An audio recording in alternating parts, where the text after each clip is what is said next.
Bakit nga ba mas mahaba ang buhay ng mga makasalanan, pero ang mga mababait ay maagang kinukuha ng Diyos?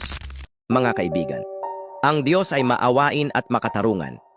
Kapag ang isang mabait na tao ay kinuha ng maaga, hindi ito parusa. Ito'y dahil handa na sila para sa buhay na walang hanggan. Ayaw na silang mahirapan pa sa gulo ng mundo. Samantalang ang mga makasalanan, mahaba ang buhay nila dahil binibigyan pa sila ng Diyos ng pagkakataon na magbago. Sabi nga sa 2 Peter chapter 3 verse 9, hindi mabagal ang Panginoon sa pagtupad ng kanyang pangako. Binibigyan niya tayo ng panahon upang magsisi. Ang buhay ay pantay-pantay lang. Kaya kung may nawala mang mabait sa'yo, isipin mong kasama na nila ang Diyos. At kung ikaw ay nabibigyan pa ng oras, gamitin mo ito para magbago. Habang may buhay, may pag-asa. Tandaan mo yan. Kapiling na nila ang Diyos at ikaw, may oras ka pa.